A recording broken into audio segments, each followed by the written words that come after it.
हमारा देश एक भीड़ है जिससे हम बचते हुए भाग रहे हैं। कहीं कहीं हम खुद भीड़ बन जाते हैं और दूसरे हमसे डरते हुए भागते मिलते हैं। कई बार तो हमें पता ही नहीं चलता और हम भीड़ बने, भीड़ में खड़े भीड़ होते हैं।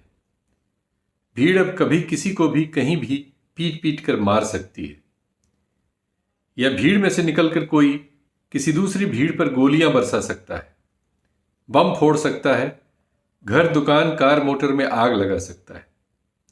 हम भीड़ क्यों बन गए? क्यों देश भीड़ तंत्र के हवाले हो गया? अपने आप से पूछिए, अपने खुद से पूछिए। काफी देर हो चुकी है। ऐसा न हो कि चारों तरफ भीड़ ही भीड़ हो जाए और आप भीड़ में गुम या एक कुचला हुआ शरीर बनकर रह जाए। कुछ बरस पहले भी यही देश था, पर इतनी भीड़ तो न थी, ऐसी भीड़ न थी। कैसे कहां से आ गई इतनी भीड़? नमस्कार, मैं शीतल पी सिंह, सत्यहिंदी.com पर आपका स्वागत है। पालघर की घटना इस समय पिछले 2 दिनों से, दरअसल कल और आज, काफी चर्चा में आ गई है। वजह उसकी साफ साफ तो ये है कि जो आईटी सेल है भारतीय जनता पार्टी का, और इस तरह के जो तमाम फ्रिंज ऑर्गेनाइजेशंस हैं जो उसको असिस्ट करते हैं किसी भी कैंपेन में, उन्होंने इस मामले को उठा लिया था। और तो और भाजपा के प्रवक्ता संबित पात्रा साहब ने इसका वीडियो समेत एक ट्वीट कर दिया था। एक कुश्ती के खिलाड़ी हैं, बहुत नामी गिरामी, योगेश्वर दत्त, उन्होंने इसको सबसे पहले ट्वीट किया वीडियो के साथ।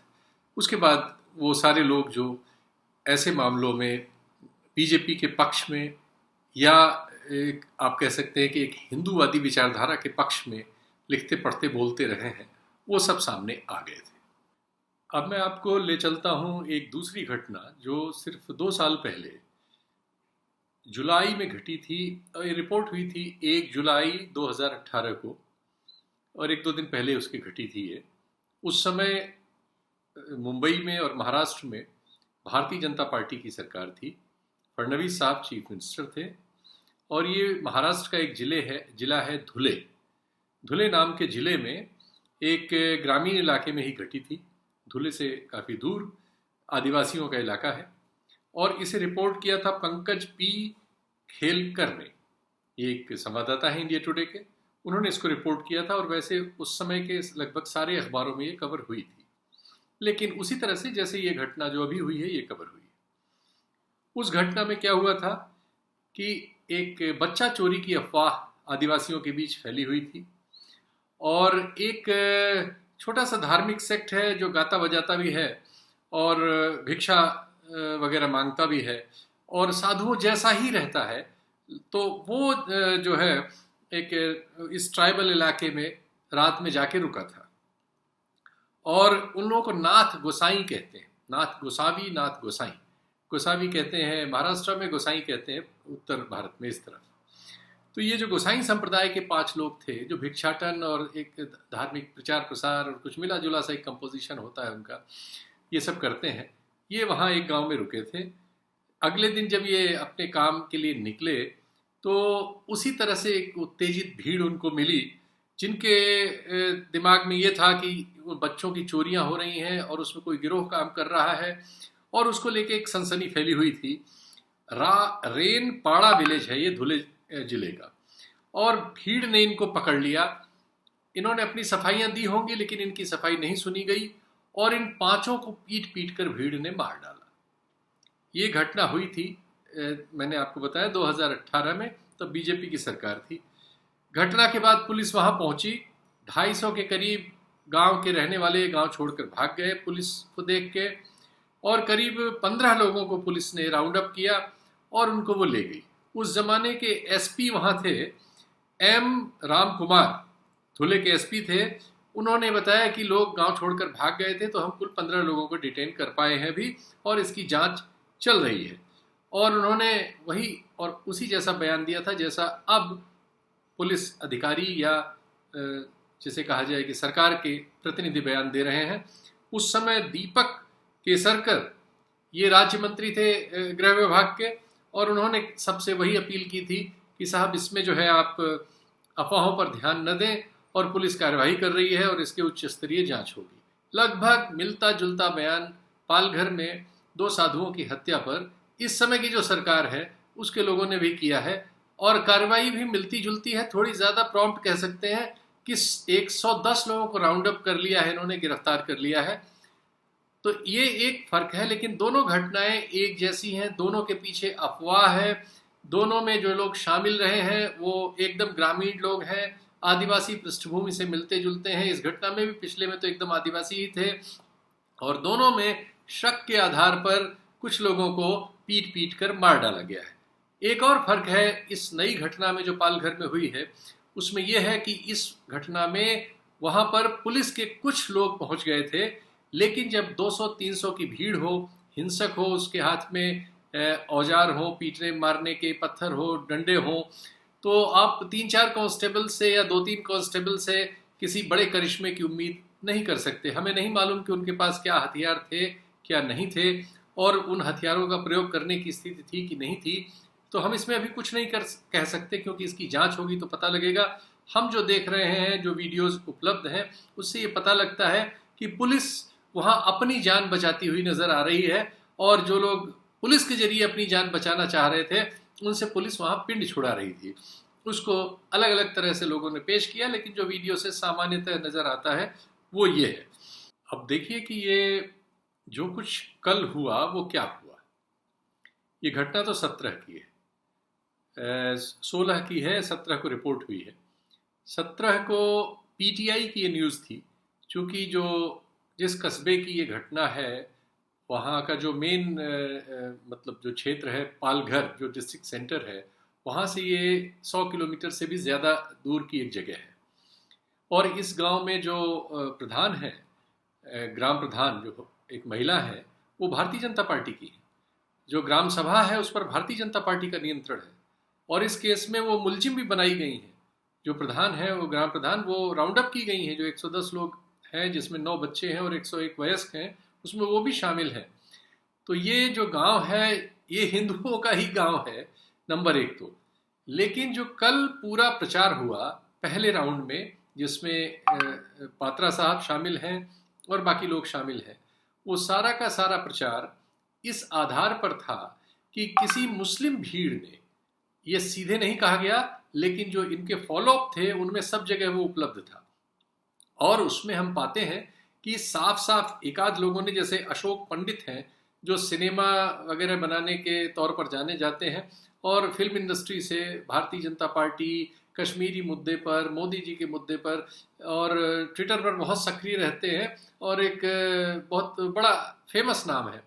उन्होंने साफ साफ कहा कि साहब वीडियो जो है उसमें किसी शोएब नाम के आदमी का नाम लिया जा रहा है और मतलब उन्होंने सीधे सीधे बता दिया, शोएब एक मुस्लिम नोमेनक्लेचर का नाम है, तो उन्होंने साफ साफ लगा दिया। और ऐसे हजारों ट्वीट थे और तमाम सोशल मीडिया पोस्ट्स हैं, कुछ हम आपको इस पे स्क्रीन पे दिखा दे रहे हैं, जिनमें सब में खुलेआम ये कहा गया।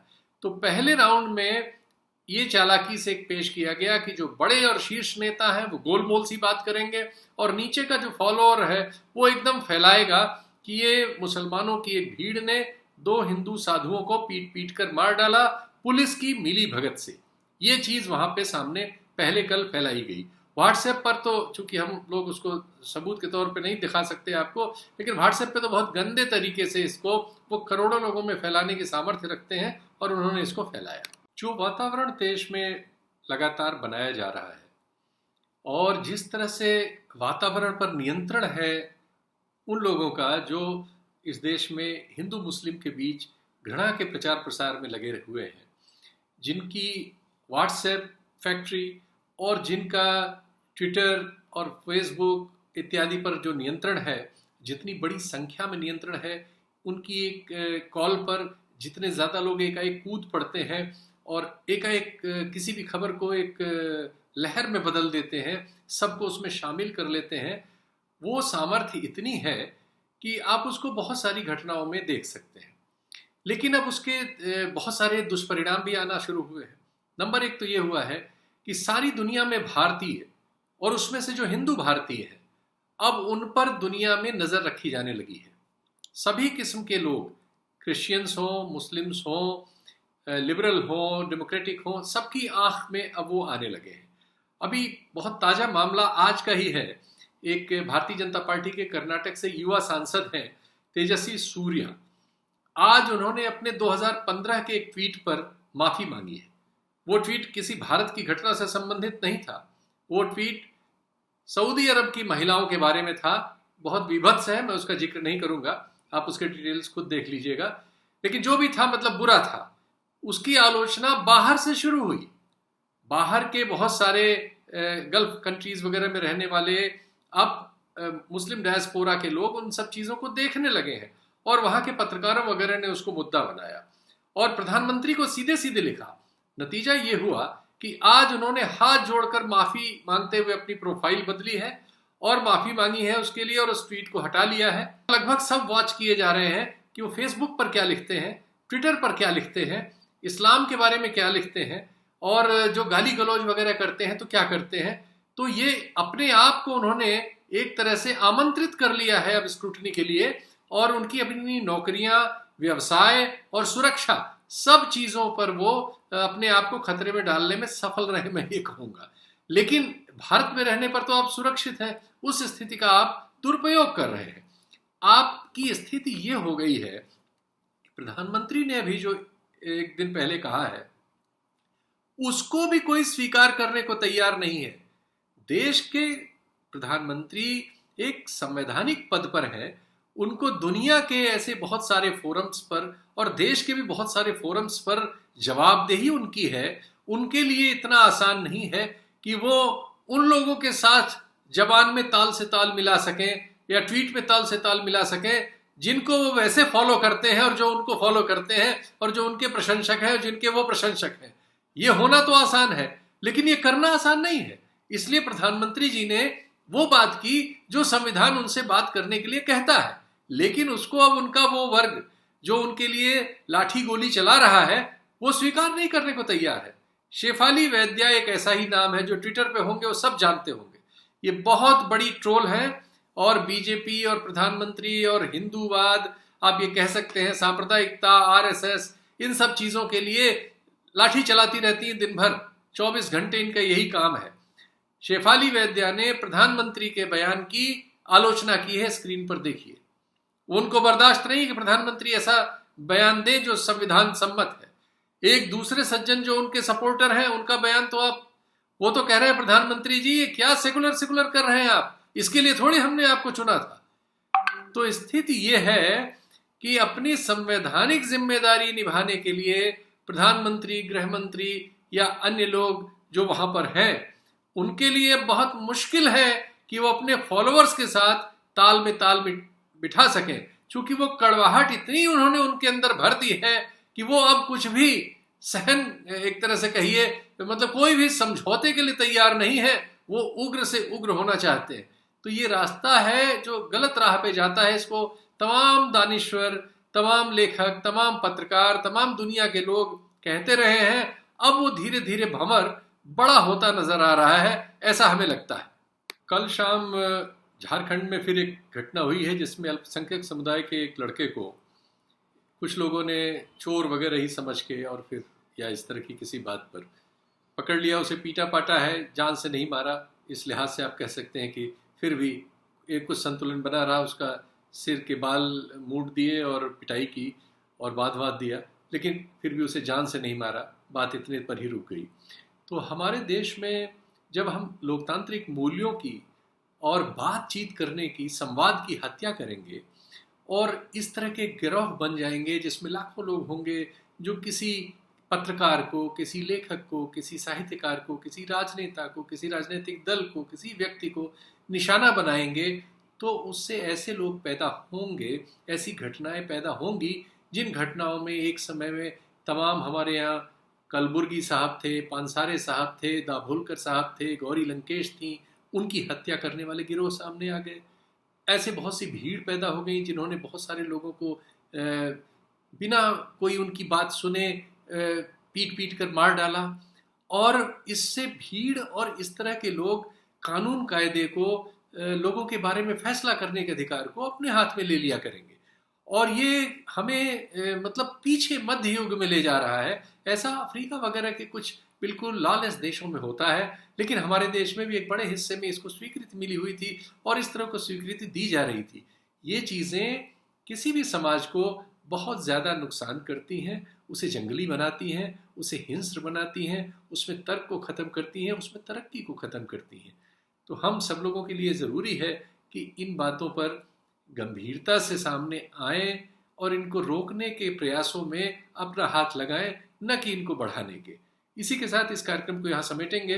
पालघर जैसी घटनाएं न हो, वो हमारे समाज के लिए, हमारे आप के लिए, हमारे देश के लिए कलंक की तरह है। इनका होना हमारी सभ्यता के लिए एक दाग की तरह है।